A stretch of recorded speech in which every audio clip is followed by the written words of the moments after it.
Dios ha guiado tu camino y a tu lado siempre está. Sus promesas cumplirá y a su tiempo lo verás. Eres parte del pueblo de Dios, Él te levantará, te restaurará y tu victoria llegará. Fuiste llamado y escogido, a su voz has respondido. Es tiempo de creer. Centro Victoria, nacimos para vencer. Vamos a abrir la Biblia en el Evangelio de Lucas, el segundo capítulo, y vamos a meternos en un tema que es muy, muy interesante. Vamos a ir despacio, pero yo creo que tal vez el Señor nos ayude esta mañana para aprender algunas cositas que nos puedan animar, que nos puedan motivar. Lucas capítulo 2, y antes de entrarle a Lucas, voy a hacer una pequeña explicación. Sabe que nuestras Biblias están divididas en dos grandes secciones. Una que es como 2/3 partes de la Biblia, a la que llamamos Antiguo Testamento o el Antiguo Pacto. Esa versión grande, esa sección grande, tiene 39 libros. ¿Por qué le decimos Antiguo Testamento? Porque se llama Antiguo Testamento o Antiguo Pacto. Porque gira alrededor del pacto de Dios con el pueblo de Israel. Y luego tenemos el Nuevo Testamento, que son 27 libros, que también dice testamento, porque está mal usada la palabra, en realidad podría decir Nuevo Pacto. Es la palabra que Jesús usó en la Cena del Señor. Esta es mi sangre, sangre del Nuevo Pacto. Entonces tenemos el Antiguo Pacto en 39 libros y el Nuevo Pacto en 27 libros. ¿Qué es lo que pasa? Cuando usted viene leyendo el Antiguo Testamento, llega al libro de Malaquías, pasa la página y sigue Mateo capítulo 1. ¿Verdad que sí? Entonces no hay ningún espacio para nosotros entre la última página de Malaquías y la primera de Mateo. Lo que muchas personas no saben es que entre esa última página de Malaquías, que es el último profeta del Antiguo Pacto, a Mateo capítulo 1, que es el primero de los evangelios, hay un espacio en la historia, no en la Biblia suya, no en las páginas, pero en la historia. Hay un espacio de 4 siglos, 400 años en los que no se escribió ningún libro. Y en 400 años las cosas cambian, las ciudades cambian, los países cambian, nacen imperios, se derrumban imperios. Y cuando leemos la Biblia no somos conscientes de eso. Ese periodo tan largo, de 4 siglos, imagínense, es lo que se conoce en los estudios bíblicos como el periodo intertestamentario. ¿Por qué periodo intertestamentario? Porque está entre testamentos, entre el Antiguo y el Nuevo. No sé si me estoy explicando. Pero, no. Esto deberíamos manejarlo para atrás y para adelante con toda soltura. En esos 4 siglos pasaron muchas cosas que no están registradas en la Biblia, ni en el Antiguo ni en el Nuevo. Cosas como ¿qué pasaron? Bueno, como que desapareció el imperio de los persas, como que surgió el imperio de Alejandro Magno, como que cayó el imperio de Alejandro Magno. Usted está leyendo el Antiguo Testamento, es un mundo. Pasa la página y entra Mateo y de pronto le aparecen hablando de los herodianos y los fariseos y los saduceos y la sinagoga, y nada de eso estaba en el Antiguo. Tal vez no se da cuenta usted, repito, porque están pegados una a la otra, pero usted sale de un mundo y entra a otro mundo. De pronto se da cuenta que hay centuriones romanos caminando por las calles de Jerusalén, y cuando se cerró el Antiguo Testamento ni había imperio romano. Han pasado muchas cosas en el mundo y la gente que lee la Biblia, la gente que estudia la Biblia, no entiende esto. Esta es la primera cosa que debemos entender nosotros esta mañana, antes de entrarle a Lucas. Segundo lugar, a raíz de esto, de este espacio que hay, muchos maestros, buenos maestros de la palabra, buenos predicadores, hablan de, no le llaman periodo intertestamentario, sino que hablan de los 400 años de silencio, en los que Dios no habló al pueblo de Israel, y que esos 400 años de silencio se rompen cuando empieza Juan el Bautista predicando. No sé si me estoy explicando. Sí, es muy fácil. Si a usted le gusta estudiar, si compra un libro de estudios bíblicos o algo, va a encontrar que habla de los 4 siglos o los 400 años de silencio. Ahora lo que yo quiero que veamos esta mañana es que esos 400 años de silencio no existen. Fueron 400 años en que no tenemos ningún profeta escribiendo libros, no tenemos ningún libro para llenar ese espacio. Y si quiere conocer un poquito de la historia y la religión de esos 400 años, debe leer un par de libros que no están en el canon de la Biblia, que llamamos libros deuterocanónicos, como el primer libro de Macabeos y el segundo libro de Macabeos, que no son inspirados por Dios, pero que son libros de historia y que la Iglesia Católica los metió dentro del canon. Repito, no son inspirados por Dios, pero vale la pena leerlos para enterarse de cómo fue el teje y maneje político, histórico en esos 4 siglos. Son 400 años en que no tenemos libros, pero no son 400 años de silencio porque Dios nunca ha parado de hablar. Tenemos que entender esto. Y entonces vamos a entrarle a Lucas capítulo 2 con esa idea en la mente antes de poder desarrollar el tema. Una vez que tenemos esto claro, vamos a ir a Lucas capítulo 2, versículo 31. Y es una historia que todos hemos leído alguna vez. Perdón, vamos a empezar en el 21.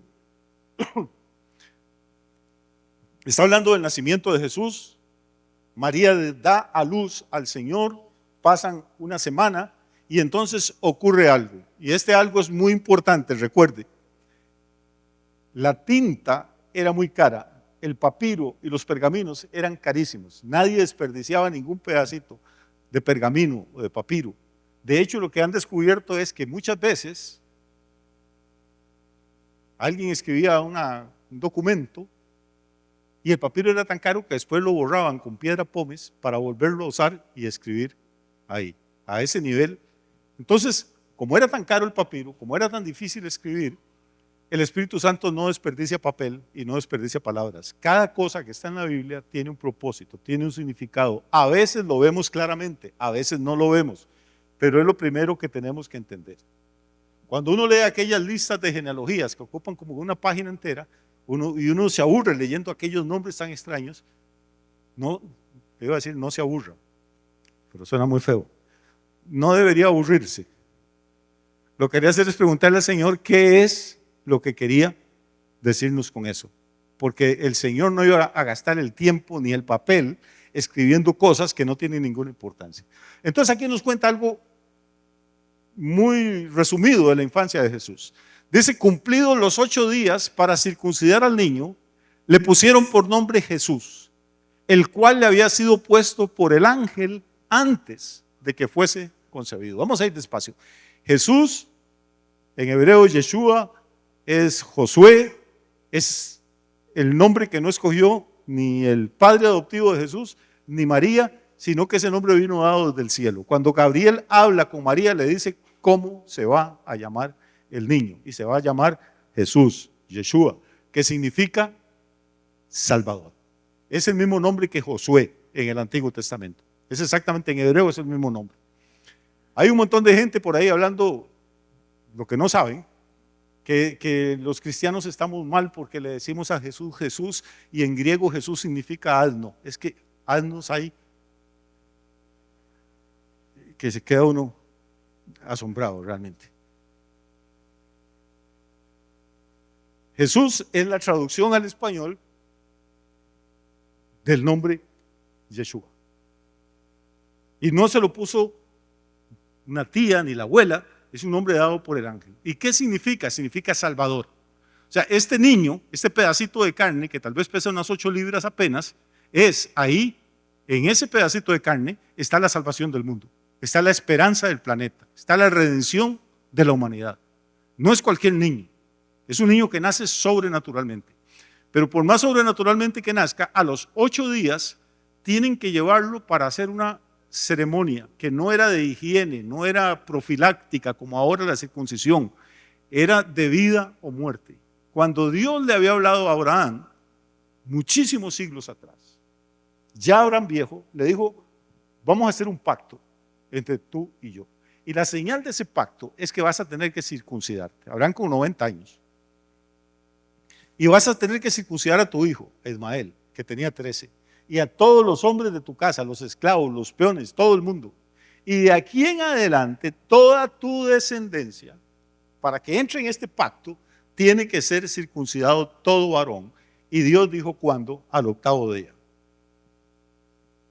Al octavo día de nacido uno, curiosamente, es cuando está más alto el factor de coagulación de la sangre. Que eso se descubrió ahora y no tenían forma de saberlo en aquella época. Entonces, cuando la Biblia nos dice que cumplidos los 8 días, no es que María y José se les ocurrieron, pues ya, hoy hace 8 nació el niño, no. Es que por ley tenía que ser circuncidado al octavo día si quería ser contado como descendiente de Abraham y si quería ser parte del pacto de Dios con Abraham. ¿Me estoy explicando hasta aquí? La segunda cosa que a veces no vemos es que la primera sangre que Jesús derramó no la derramó en la cruz, la derramó a los 8 días.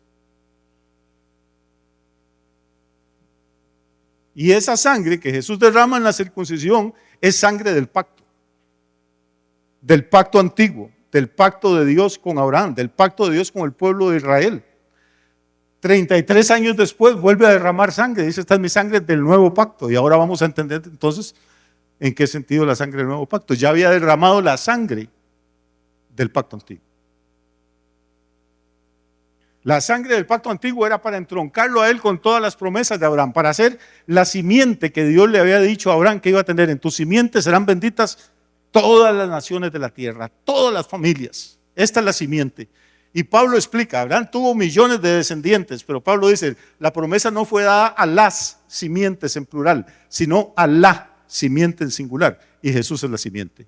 Entonces este niño de 8 años, de 8 días que están circuncidando aquí, es la semilla que Dios le había prometido a Abraham 1000 y resto de años atrás, 2000 y resto de años atrás. En este momento todas las promesas, todos los profetas de Israel, las leyes, los siglos de cautiverio en Egipto, los años de caminar en el desierto, la época de los jueces, la monarquía judía, el destierro babilónico, todo esto se está cumpliendo y se está resumiendo en este niño de 8 días de nacido que lo llevan al ser circuncidado. Volvamos al 21. Cumplidos los 8 días para circuncidar al niño, le pusieron por nombre Jesús, el cual le había sido puesto por el ángel antes de que fuese concebido. ¿Bautizaron al niño? No, no hay ningún niño bautizado en la Biblia.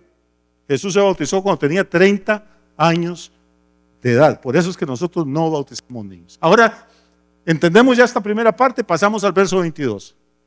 Y cuando se cumplieron los días de la purificación de ellos, conforme a la ley de Moisés, le trajeron a Jerusalén para presentarle al Señor. Muy bien, probablemente, y aquí estoy especulando, a Jesús lo circuncidaron en Belén. Jesús no vivía en Belén, no creció en Belén, creció en Nazaret. Pero como apenas tenía 8 días de nacido y María estaba recién mejorada, lo lógico y lo probable es que buscaran a un rabino ahí mismo en Belén, en el lugar donde había nacido, y ahí lo circuncidaran al octavo día. Pasan unos días y ellos vuelven a su pueblo, a Nazaret. Y ahora ocurre algo en el versículo 22. Cuando se cumplieron los días de la purificación de ellos, conforme a la ley de Moisés, le trajeron ¿a dónde? A Jerusalén. Entonces a Jesús no lo circuncidaron en Jerusalén. Hasta ahora, dice, cuando se cumplieron los días de la purificación, conforme a la ley de Moisés. ¿De qué está hablando Lucas ahí? Vamos a ver en Levítico.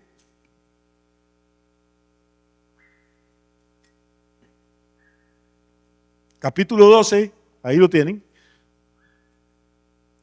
Jehová le habló a Moisés y le dijo, habla a los hijos de Israel y diles, la mujer cuando conciba y dé a luz varón será inmunda 7 días, conforme a los días de su menstruación será inmunda. Suena feo inmunda, pero igual el hombre quedaba inmundo. Después les explico cómo. ¿Qué quiere decir inmunda? Quiere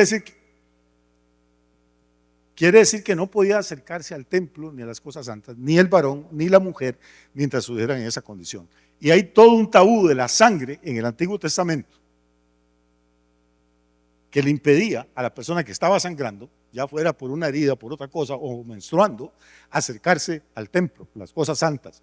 Entonces, la mujer cuando concibe y dé a luz varón, será inmunda 7 días. Note la precisión de la Biblia, 7 días. ¿Qué día circuncidaron a Jesús? Al octavo. O sea, primero tiene que esperar el periodo de 7 días porque María no podía llevarlo al octavo día, antes del octavo día. No sé si me estoy explicando. O sea, es que la Biblia no falla, hermano, el detalle es así. 7 días. Una vez al 7º día ya ella está purificada, entonces puede ir con José y llevar al niño para que lo circuncide. Y luego, volvamos por favor a donde estamos en Levítico. Habla a los hijos de Israel y dile: la mujer cuando concibe y dé a luz varón será inmunda 7 días, conforme a los días de su menstruación será inmunda. Versículo 3.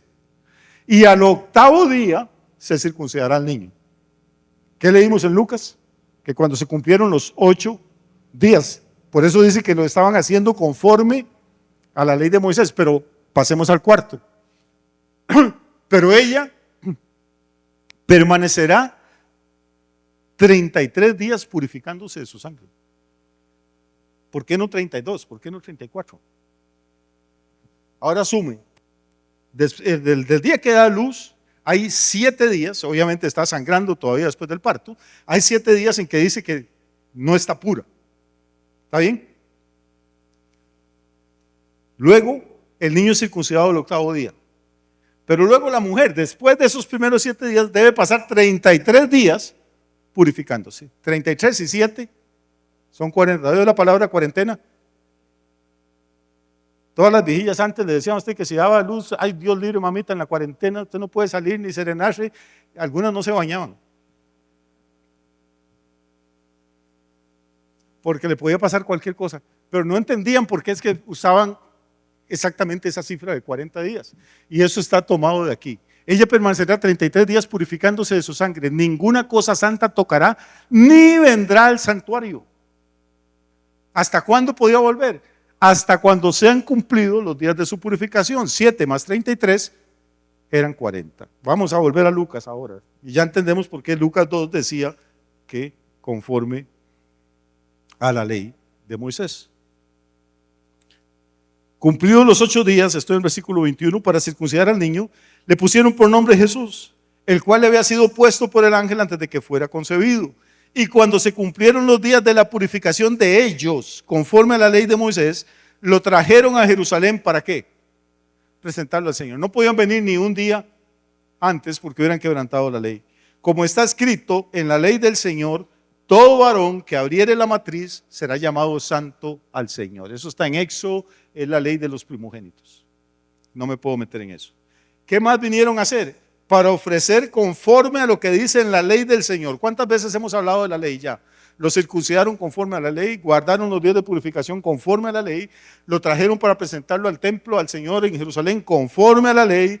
Jesús tenía que ser consagrado porque era el primogénito, estaba abriendo la matriz, tenía que ser consagrado conforme a la ley. Y para ofrecer, dice el verso 24, conforme a lo que se dice en la ley del Señor, un par de tórtolas o 2 palominos. Entonces, ahora imagínense a José, a María y un bebé ya no de 8 días, sino de 40. ¿Está bien? Vienen subiendo desde Nazaret hasta Jerusalén. ¿Para qué? Para presentarlo al Señor. Esa es la razón por la que no bautizamos bebés, los presentamos al Señor. Pero aquí no hay nada extraño. Millones de parejas de judíos habían hecho eso. Subir al templo a los 40 días, presentar su bebé, dedicarlo al Señor. Pero aquí empieza lo extraño de esta historia. Verso 25. Dice: y aquí había en Jerusalén un hombre llamado Simeón. Y este hombre, justo y no sabemos nada de Simeón. Recuerde que venimos del Antiguo Testamento y que ahí no había ningún Simeón. Tendría que haber vivido más de 400 años para que estuviera vivo aquí. Este Simeón sale de la nada. Y lo que nos cuentan es que había en Jerusalén un hombre llamado Simeón y nos dice algo. Este hombre, justo y piadoso, esperaba la consolación de Israel. ¿Qué es la consolación de Israel? El Mesías. Usted consuela al que está afligido. Israel estaba derrotado, estaba ocupado por tropas romanas. Había gente piadosa, poca, pero había. orando para que Dios mandara al Mesías, mandara al libertador. Y este hombre Simeón dice dos cosas de él. Dice que era justo y que era piadoso, que esperaba la consolación del Señor. Dice algo más, dice que el Espíritu Santo estaba sobre él. Y si pasamos al siguiente versículo, vamos a ver algo importantísimo. Y le había sido revelado por el Espíritu Santo que no vería la muerte antes de que viera al ungido del Señor. Note eso, apunte ese versículo. Quiere decir que Dios sí estuvo hablando en ese periodo que la gente llama de silencio. Lo que no había era libros, pero había hombres y había mujeres que estaban conectados con Dios. ¿Cómo estaban conectados? A través del Espíritu Santo. ¿Sí? Y este hombre, Dios le había dado una revelación, y a mí me encanta esto, porque algún día vamos a dar un estudio de los hombres que son relojes de Dios. Pero este hombre era un reloj de Dios, porque el Espíritu Santo le había revelado a él. No escribió ningún libro, no salió a cacarearlo ahí por las calles de Jerusalén, Dios me habló, pero el Señor registra esto. Le había sido revelado por el Espíritu Santo que no vería la muerte antes de que viera al ungido del Señor. Ungido en griego es Cristo. Cristo no es un nombre, es un título. Quiere decir, hermano, que había un hombre, por lo menos uno, dentro de los decenas de miles de habitantes de Jerusalén, que tenía un seguro de vida. No porque el INSS se lo dio, sino porque el Espíritu Santo le dijo: Simeón, usted no se va a morir sin ver al Cristo, sin ver al ungido, sin ver a la consolación de Israel. Piensen esto.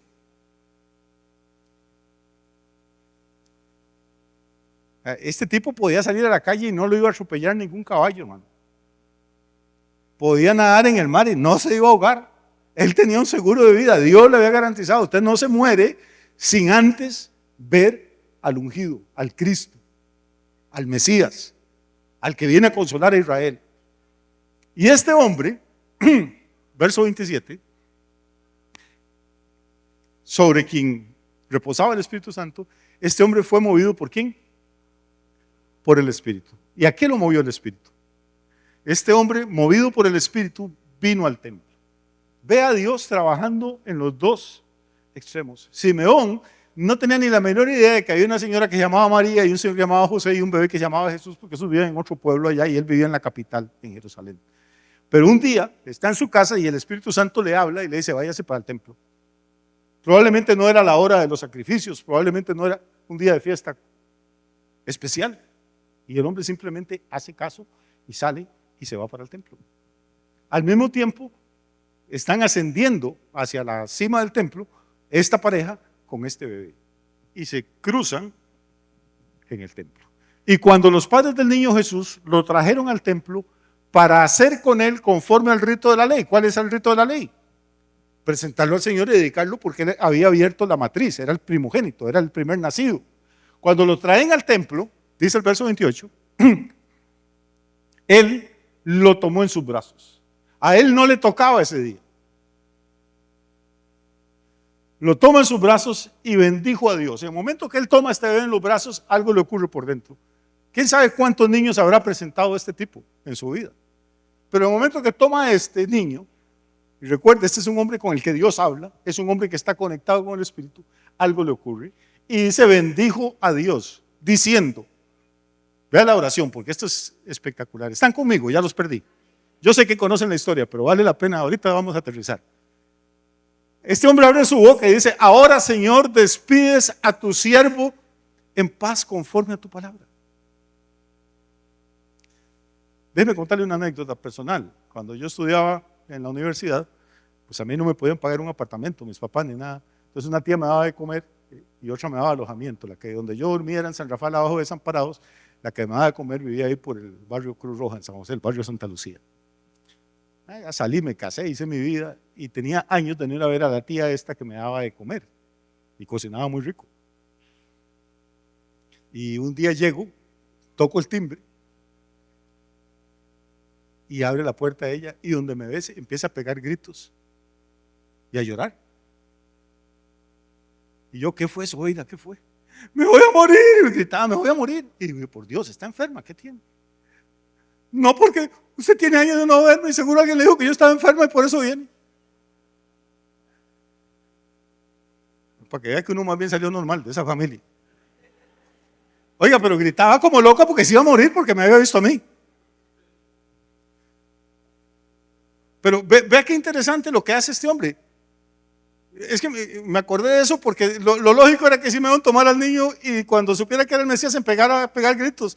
Y decir, me voy a morir porque ya se me acabó el seguro de vida, se me venció, ya vi, mis ojos vieron al Mesías, ahora me muero. ¿Tenía algún miedo de morirse este señor? No, oiga lo que dice, ahora Señor, despides a tu siervo en paz conforme a tu palabra. O sea, ya me puedo ir tranquilo, ya no me queda nada por hacer en este planeta, ya cumplí mi misión, tengo el privilegio más grande. Es más, este es el primer tipo que uno nota que reconoce la unción de Jesús. No escribió ningún libro, no es famoso, nadie predica de Simeón, pero este era un hombre justo, piadoso, tenía comunión con el Espíritu, obedecía al Espíritu, tuvo el privilegio de abrazar a Jesús. Imaginen lo que es estar uno en el cielo, ver a Jesús en toda su gloria y decir, yo lo tuve entre mis brazos.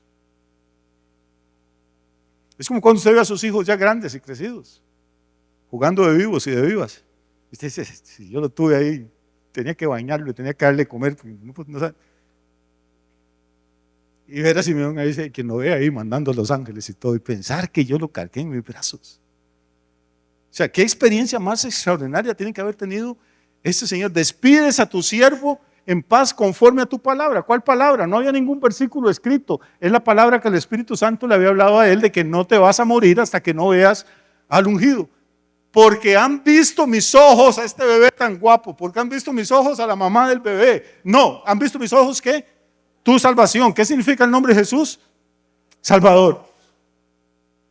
Toda la gente veía aquel bebé y decía, qué niño más bonito, qué cacheticos más rosados, ay, mírenle los piecitos, vea qué uñitas tan bien hechas. No, este tipo vio y lo que vio fue la salvación de Dios. Eso es Jesús. No es cualquier maestro, no es Buda, no es Mahoma, es la salvación de Dios.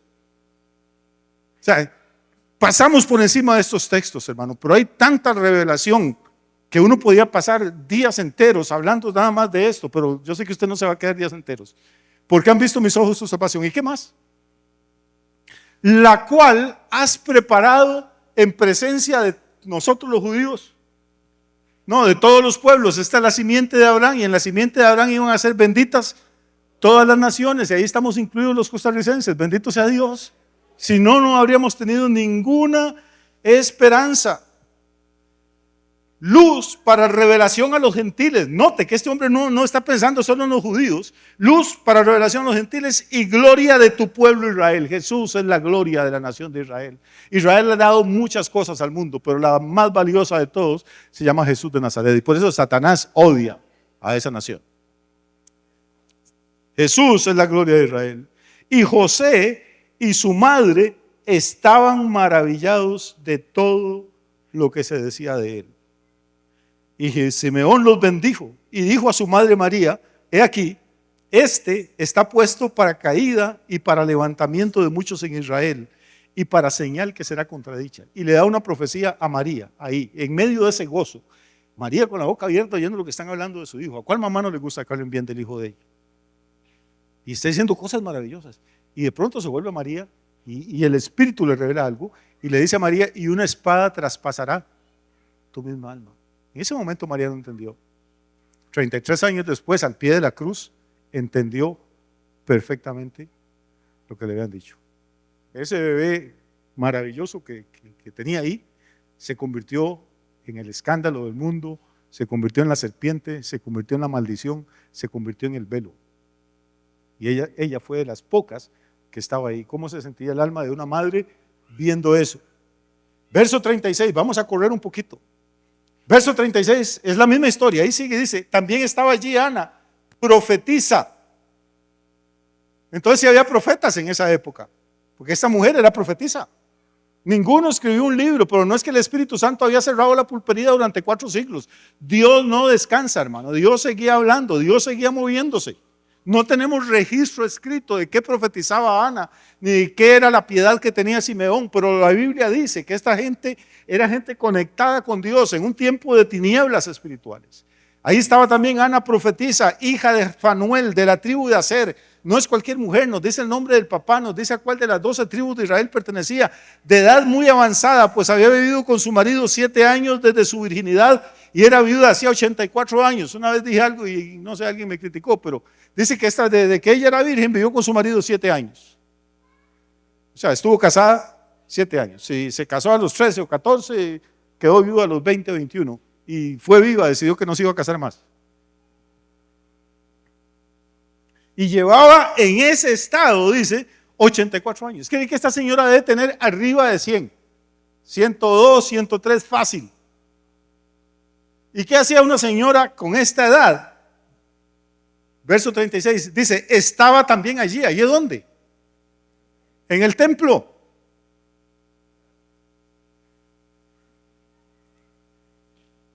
Y hoy tenemos un montón de manganzones, hermanos, sanos, cachetones, fuertes, que creen que congregarse 2 horas a la semana es un gran sacrificio. 100 y pico de años esta señora está ahí. ¿Y qué hace? Dice, era viuda hacía 84 años y no se apartaba del templo. No se apartaba del templo, sirviendo de noche y de día con ayunos y oraciones.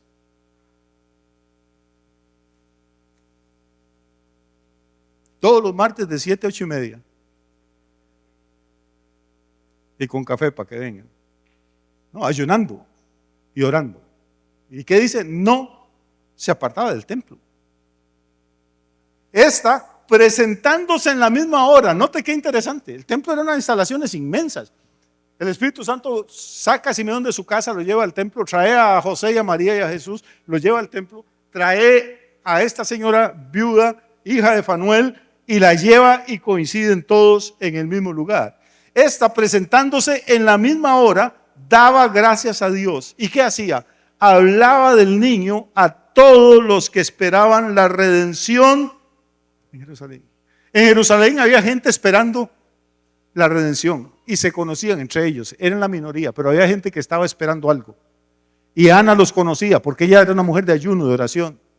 Y Simeón los conocía. Y esta señora con esos 100 años a cuestas va donde la gente que conoce y empieza a hablarles y dice, muchachos, lo que habíamos estado esperando ya llegó.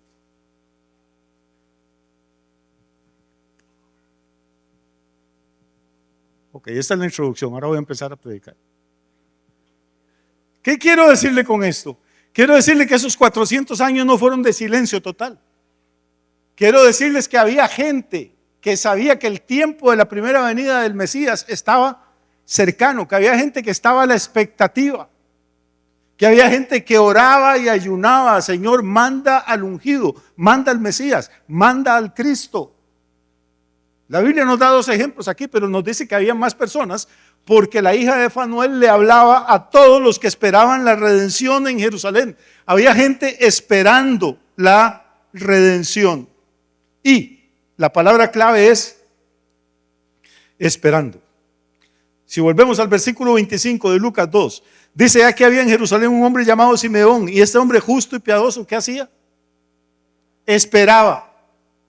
El verbo aquí es esperar. Simeón esperaba, Ana esperaba, y ella conocía a un grupo de hombres y mujeres en Jerusalén que esperaban también la redención de Israel, la aparición del Mesías.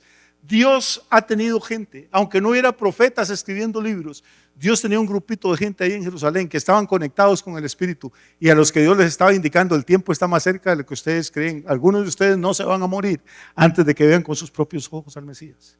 Y mi pregunta es, hermano, ¿para la segunda venida de Cristo no será parecido? ¿No será que no tenemos ningún libro con una fecha escrita, pero que la gente que está conectada con Dios en el Espíritu, Dios empieza a ministrarlos y a decirles, amigo, alístese porque quizá usted no va a ver la muerte antes de que con sus ojos vea la gloria del ungido venir a este planeta? No podría ser que haya personas sentadas aquí esta mañana, no podría ser que haya gente viéndonos allá en su casa, en la televisión, a los que Dios les va a prolongar la vida. ¿No será posible? Hubo una generación de gente que esperaba al Mesías y que no se murió sin verlo. Si lo hizo la primera vez, ¿por qué no lo puede hacer la segunda, hermano? No es que nos va a dar una fecha, no le crea ningún loco que se levante diciendo que es el 14 de marzo del 2027. Pero el Espíritu empieza a hablar gente y a mover gente y a llamarlos a la santidad, y a llamarlos a la consagración, a llamarlos al servicio y a mover Simeones para el templo y a mover Anas a orar y a ayunar y a clamar y a despertar en nosotros ese afán, esa espera por la venida del Cordero. Yo entiendo que hay gente que está muerta espiritualmente y no va a sentir nada, no están como el pollito. Y es la mayoría, créame. Pero siempre hay un remanente de gente que está con el ansia, con la espera de que Dios está a punto de hacer algo, de que la criatura está a punto de nacer, de que el tiempo anunciado por los profetas está para cumplirse. Vamos a ir a Lucas 12. Yo tengo muchas ganas de predicar. ¿Usted tiene ganas de irse? Bueno. Lucas capítulo 12, versículo 35. Estamos en el mismo evangelio, nada más que pasamos del capítulo 2 al capítulo 12. Y ahora ya este bebé de 8 días lo conocimos circuncidado, lo conocimos de 40 en el templo, ya ahora es un hombre de 30 y pico de años, ya tiene un grupo de seguidores. Y a estos les dice en el versículo 35 algo muy interesante. Les dice: estén ceñidos vuestros lomos y vuestras lámparas encendidas. No sé si esa expresión de las lámparas encendidas les recuerda algo. La parábola de las 10 vírgenes, ¿se acuerdan? Que la mitad se quedaron sin aceite y se les apagó la lámpara. Estén ceñidos vuestros lomos, o sea, estén con la ropa puesta. Cuando hay terremotos, ¿qué hace la gente? Duerme con la ropa puesta. ¿Por qué? Porque tienen que salir en carrera, pues ya van vestidos, no pueden perder tiempo. Cuando hay una emergencia, lo que Jesús dice es que deberíamos de vivir con la ropa puesta. No está diciendo que para ducharse o para dormir está hablando en un sentido espiritual. Estén ceñidos vuestros lomos y vuestras lámparas encendidas, y vosotros sed semejantes a hombres que aguardan a que su Señor regrese de las bodas, para que cuando llegue y llame, le abran enseguida. Bienaventurados aquellos siervos a los cuales su Señor, cuando venga, halle velando. De cierto os digo, oye qué interesante, bienaventurados aquellos siervos a los cuales su Señor, cuando venga, los halle velando. De cierto os digo, dice Jesús, que se ceñirá. Primero dice: cíñanse ustedes, ¿sí? Y tengan las lámparas encendidas. Y luego, cuando yo vengo, si están listos y cuando el primer toque ustedes me abren, van a ser dichosos, felices, bienaventurados. Porque de cierto les digo que entonces el Señor, el esposo, es el que se va a vestir y va a hacer algo increíble. Se ceñirá y hará que se sienten a la mesa y vendrá a servirles. ¿Quién? El Señor. El Señor sirviéndonos en la mesa a nosotros.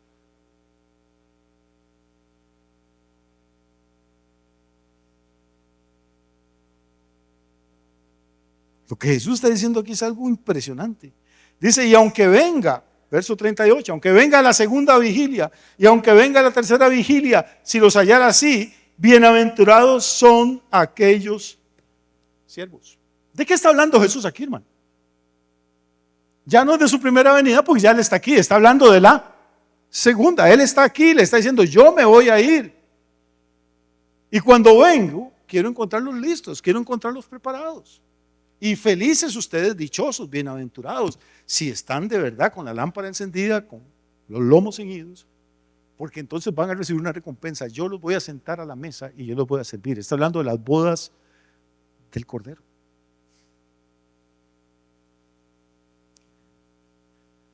Y aunque venga la segunda vigilia, voy a explicar esto porque para los evangélicos vigilia es pasar toda la noche pegando gritos.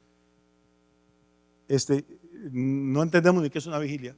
Los judíos dividen, como nosotros, el día en 24 horas, pero para ellos las 12 horas de luz son el día, las 12 horas de la noche están divididas en 4 vigilias. Una vigilia es un periodo de 3 horas en el cómputo judío. Y empieza la noche para ellos a las 6 de la tarde y termina a las 6 de la mañana. Entonces la primera vigilia es de 6 de la tarde a 9 de la noche. La segunda vigilia es de 9 de la noche a medianoche. La tercera vigilia es de medianoche a las 3 de la mañana. Y la cuarta vigilia es de 3 de la madrugada a 6 de la mañana. Por eso Jesús habla aquí de que no importa en cuál de las vigilias Él venga, dice: aunque venga a la segunda vigilia, o sea, de 9 a medianoche, o a la tercera vigilia, de medianoche a las 3 de la mañana. ¿Sabe qué es la tercera vigilia? Es la hora del sueño profundo. Es la hora en que más cuesta, que uno a veces tiene que hacer un trabajo para la universidad o cualquier trabajo y usted está cabeceando porque es la hora que el cerebro quiere desconectarse, quiere coger cama. Es la hora en que uno está manejando y es más peligrosa porque empieza, cuando usted se da cuenta, empieza a cabecear sobre el volante. Jesús no dice que va a venir en la primera vigilia aquí. Dice, puede que venga la segunda, o puede que venga la tercera, pero y la tercera va a ser la más difícil. Y muchos van a estar cabeceando y muchos van a estar durmiendo. ¿Recuerda la parábola de las vírgenes? Dice que el esposo se demoró y empezaron a cabecear. Y cuando él llegó la primera vez y llamó, no le abrieron, no tenían las lámparas encendidas y quedaron fuera, no pudieron entrar al banquete de bodas. Es lo mismo que Jesús está diciendo aquí de otra forma. Pero sabed esto, que si el padre de familia supiera a qué hora el ladrón va a venir, ciertamente velaría. O sea, le llega una llamada telefónica y dice, tenga cuidado porque oí un grupo de ladrones en una esquina ahí, ellos no vieron, no me vieron, pero estaban diciendo, esta noche vamos a entrar a la casa de Yamil y lo vamos a asaltar. ¿Qué hace usted esa noche? No duerme, ¿no? ¿O no? Deja encendidas todas las luces. No duerme. Llama a un par de amigos. Se prepara. Pues lo que Jesús está diciendo es eso. Si el padre de familia supiera que hora el ladrón va a venir, velaría ciertamente y no dejaría menear su casa. Vosotros pues también estad ¿qué? Preparados, porque a la hora que no penséis, el Hijo del Hombre vendrá. No es cuando todo el mundo esté gritando que ya viene, hermano. No le haga caso a la laraca de la gente, conéctese usted con Dios, y si Dios fue capaz de hablarle a alguna gente para la primera venida de Cristo, yo creo que va a haber gente con la que el Señor va a estar contactando poco antes de que Jesús venga, transmitiendo un sentido de urgencia, de que el tiempo se apresura, de que se consagre, de que tome en serio el reino de Dios y las cosas de Dios, de que ponga al Señor en primer lugar. Había gente que estaba esperando la primera venida de Cristo, ¿sí o no? Había gente que estaba esperando al ungido, había gente que estaba esperando la consolación de Israel, había gente que tenía promesas. La pregunta mía es, ¿habrá gente ahora esperando la venida del Señor? Déjeme decirle con todo sinceridad. Yo no estoy aquí para jugar de espiritual ni de más santo que nadie, porque probablemente sea el menos de todos ustedes. Pero hermano, yo tengo la terrible sospecha de que el 99% de la gente en las iglesias no quiere que Cristo venga. No estoy hablando de los impíos, de los demonios, estoy hablando de los evangélicos. Estamos demasiado encariñados con el mundo, estamos demasiado encariñados, tengo que desarrollar mi negocio, tengo que ver crecer a mi chiquita, ay, ¿cómo me voy a morir yo? ¿Y cómo va a venir Cristo yo sin ver nietos? ¿Y cómo me va? Y yo tengo proyectos que terminar. Y es que la venida de Cristo va a poner patas para arriba todo, hermano, va a interrumpir todos los proyectos humanos, que quiero terminar mi carrera, que quiero sacar mi profesión. Estamos involucrados en las cosas del mundo, no estoy hablando de borrachera, ni de adulterio, ni de idolatría, estoy hablando de los negocios de la vida. ¿Y qué dijo Jesús? Que cuando Él venga va a ser como los días de Noé. Unos estaban casando y dándose en casamientos, otros sembrando, otros haciendo, no estaban pecando, estaban haciendo cosas normales, pero ninguno estaba esperando la venida del Señor. No sé si me estoy explicando. Y ese es mi sentir, y lo digo por mí mismo, no lo estoy diciendo por ustedes, porque yo tengo sueños, tengo proyectos. El día que yo deje de soñar, que el Señor me lleve. Estoy muy agradecido con Dios por todo lo que me ha dado, pero quiero más. Y si el Señor viene, me echa a perder esos maravillosos planes que yo tengo. Y si el Señor viene, ¿qué voy a hacer con la plata en el banco? Y si el Señor viene y me interrumpe, ¿por qué? Porque nuestra prioridad no es el Señor, ni nuestra reunión con Él, ni la venida de Cristo. Nuestra prioridad son nuestras propias cosas, que no son malas, entiéndame. Pero ¿cuánta gente estaría dispuesta? Hay un par de textos y ya voy a terminar. Les voy a dejar ahí la pregunta colgando. ¿Cuánta gente de verdad está esperando en este momento la consolación? La Biblia dice que la creación entera gime y está con dolores de parto, esperando la manifestación gloriosa de los hijos de Dios. ¿Cuántos hijos de Dios están esperando que el Señor se manifieste? ¿Cuánta gente ora todas las noches diciendo, Señor, que sea esta noche?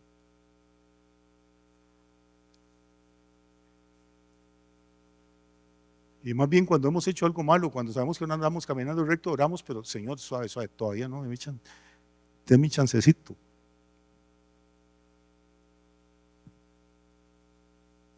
Voy a ir pasando a Pablo, segunda carta de Timoteo, capítulo 4.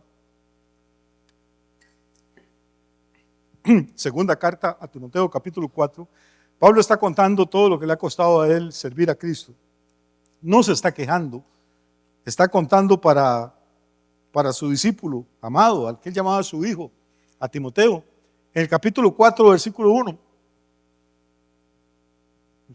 dice: te encarezco este ruego, te encarezco delante de Dios y del Señor Jesucristo, que juzgará a los vivos y a los muertos en su manifestación y en su reino, que prediques la palabra, que instes a tiempo y fuera de tiempo, redarguye, reprende, exhorta con toda paciencia y doctrina, porque vendrá tiempo, y es el que estamos viviendo, el que anunció Pablo, vendrá tiempo cuando no sufrirán la sana doctrina, sino que teniendo comezón de oír se amontonarán maestros conforme a sus propias concupiscencias y apartarán de la verdad el oído y se volverán a las fábulas. Eso es lo que les gusta a las iglesias ahora, las fábulas, testimonio de que me morí, fui al cielo y se me apareció un ángel y me habló y apartarán de la verdad el oído y se volverán a otras cosas. Nos encantan los conciertos de música evangélica y la superstar del gospel, y eso es lo que la gente la vuelve loca, hermano. Pero apartaron sus oídos de la verdad. Las personas no quieren oír la verdad.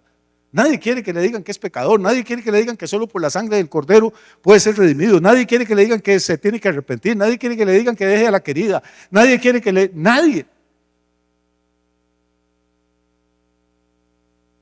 Vimos una generación llena de iglesias, llena de predicadores.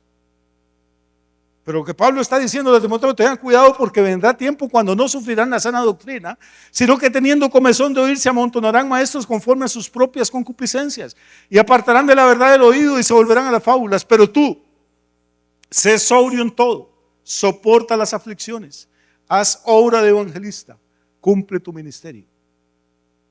¿Por qué? Pablo está buscando su relevo. Ya el reloj de él se le está acabando la arena y él lo sabe. Estos señores sabían cuando estaban a punto de morir. El Señor les avisaba. Pedro escribe y dice: ya yo estoy a punto de abandonar este cuerpo, como también el Señor me lo ha dicho. Pedro le avisaba. Al rey Ezequías el Señor le avisó. Le dijo: ordena tu casa, porque de cierto morirás y no vivirás. Pablo también ya había recibido un telegrama del cielo. Y entonces le dice en versículo 6 a Timoteo: porque yo ya estoy para ser sacrificado y el tiempo de mi partida está cercano. No dice me voy a morir, qué terrible, no, mi partida, voy de viaje. Y hace un resumen de su vida, verso 7. He peleado la buena batalla, he acabado la carrera, he guardado la fe. Qué rico estar en la cama, hermano, y las últimas palabras que salgan de la boca de uno puedan ser estas: he peleado la buena batalla. Eso es esto. No dice he vacilado mucho del culto, hice muchos amigos. No, esto es una batalla. He peleado la buena batalla, he acabado la carrera, he guardado la fe. Por lo demás, y aquí viene la parte que nos interesa, por lo demás me está guardada la corona de justicia. No, Pablo no estaba corriendo ni peleando por puro amor, él tenía un interés. Por lo demás me está guardada la corona de justicia, la cual me dará el Señor, juez justo, en aquel día. Y no solo a mí, y aquí viene lo que me interesa, no solo a mí, dice Pablo, sino que a todos los que ¿qué? Perdón. A los que ¿qué? ¿Cuál es el verbo? Aman. ¿Cuántas? No diga amén, pero ¿cuántas personas aman la venida del Señor? La desean, la esperan, como Simeón, como Ana, como la gente a la que Ana le hablaba porque esperaban la consolación de Israel. No estoy diciendo que creemos en la venida del Señor, que la amamos, que la deseamos. Eso es lo que Pablo dice, que hay una corona especial para esa gente que ama la venida del Señor. No el que cree en la venida del Señor, sino el que la ama. Y este es el punto, hermano, en que estamos tan...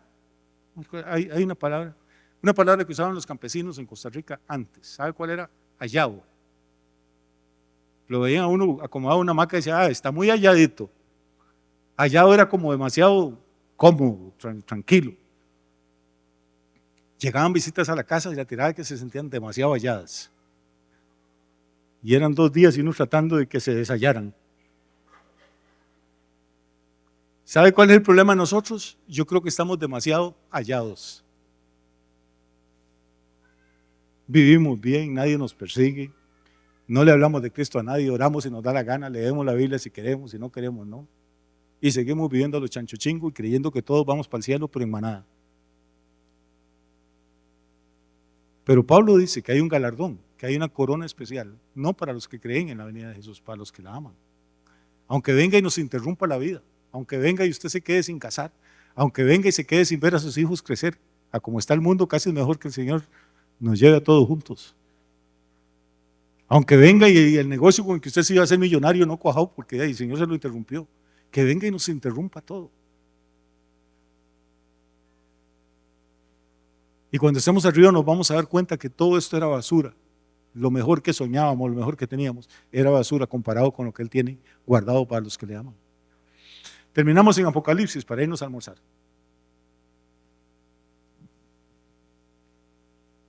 Vamos a ir al último capítulo de la Biblia. Apocalipsis 22.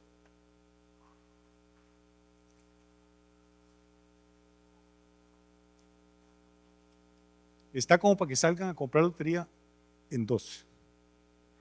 Lucas 2, Lucas 12, Apocalipsis 22. No sé, yo siento como Levítico 12. Todo lo... No salgan, es mentira. Apocalipsis 22, versículo 7. ¿Qué dice? Está hablando Jesús. Dice, he aquí, ¿qué? Vengo pronto, bienaventurado el que guarda las palabras de la profecía de este libro. Note la insistencia, pasemos al verso 12. Oiga, he aquí vengo pronto, el 12. Vuelve Jesús, he aquí yo vengo pronto y mi galardón conmigo para recompensar a cada uno según sea su obra. Verso 7, entonces, verso 12, pasemos al verso 17. Este es el último capítulo de la Biblia, estas son las últimas palabras que Jesús le dice a la iglesia. Y oiga cómo responde Juan, dice, y el Espíritu, hablando del Espíritu Santo, el Espíritu y la esposa. ¿Quién es la esposa? Es la iglesia, el Espíritu y la esposa dicen que Jesús dice, aquí yo vengo pronto. ¿Y qué responden el Espíritu Santo y la esposa? Ven. Y el que oye, ustedes, diga ¿qué?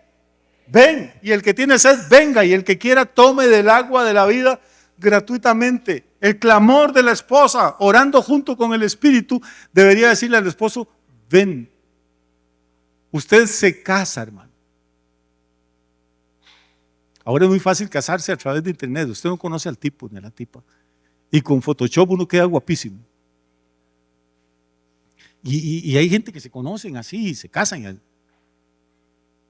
Pero pasan un periodo mandándose cartas y mensajes. Y esta es mi familia y este es mi perro y aquí vivo yo.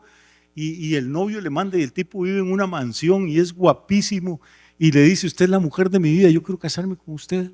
En el momento que usted me diga, ¿y usted qué va a decir? Bueno, déme chance porque primero tengo un negocio que estoy desarrollando. No. ¿Cuándo puedo ir por usted? Le manda a decir el tipo. Y usted dice, ahorita no venga porque tengo la casa muy sucia. No, hermano, hay una canción muy linda, un corito que decía, venite volando. ¿Alguien lo oyó? No, están muertos ustedes. Venite volando, dale que tengo ganas de verte y ya no puedo seguir aguantando. Si quieres se la canto. Me está entrando una unción carnal. Me acordé de esa canción. Yo creo que eso es lo que uno mandaría a decir, véngase volando. Y aquí lo que dice es esa la desesperación. Nosotros nos enamoramos de Jesús, los que vinieron anoche se acuerdan, a quien amáis sin haberle visto. Nos enamoramos sin verle, nos enamoramos por internet, nos enamoramos a través de la Biblia. Y ahora él dice, oiga, señora, yo quiero ir ya. Y uno dice, suave, porque estoy ocupado aquí en algunas cositas. No se precipite. No, aquí lo que dice Juan es que el Espíritu grita y la esposa le gritan. El Señor nos dice, voy pronto, y la gente dice, amén, venga. Pasamos ya al mero final de la Biblia, versículo 20. Juan se despide de los lectores y dice, el que da testimonio de estas cosas dice que ciertamente vengo en breve, ciertamente vengo en breve. ¿Y qué le contesta Juan? Viejito en la isla de Patmos, le dice, amén, sí, ven Señor Jesús. Eso es lo que esperamos, hermano. Yo no espero que ningún político arregle el mundo. Yo no espero que la situación económica mejore, ojalá el mundo funcione bien, ojalá la economía vaya a maravilla, pero es que eso no es lo importante, hermano. Lo importante es entender que antes de que usted se lo imagine va a haber una interrupción total en todos los planes de los políticos, de los reyes, de los millonarios, de los gobernantes, de los pobres. El creador del universo va a venir con poder y gloria a este planeta y va a tomar el lugar que ganó con precio de sangre en la cruz del Calvario. Y eso es lo que debería mantenernos a nosotros expectantes. Estudiamos, trabajamos, nos casamos, invertimos, hacemos negocios, pero entendemos que todo eso es pasajero. No le estoy diciendo que se vaya a la casa a sentar de vago a esperar que le caiga el pan del cielo. No, pero todo lo que haga, téngalo presente siempre. Señor, me voy a casar, me gustaría vivir muchos años con esta mujer porque la amo. Pero que eso no te atrase, Señor. Si tiene que venir esta noche, venga. Señor, voy a poner este negocio, si quieres bendecirlo, yo quiero honrarte también con mis finanzas y quiero bendecir a mi familia. Pero Señor, que eso no sea obstáculo. Que nunca me apague la sed de verte, la sed de reunirme contigo.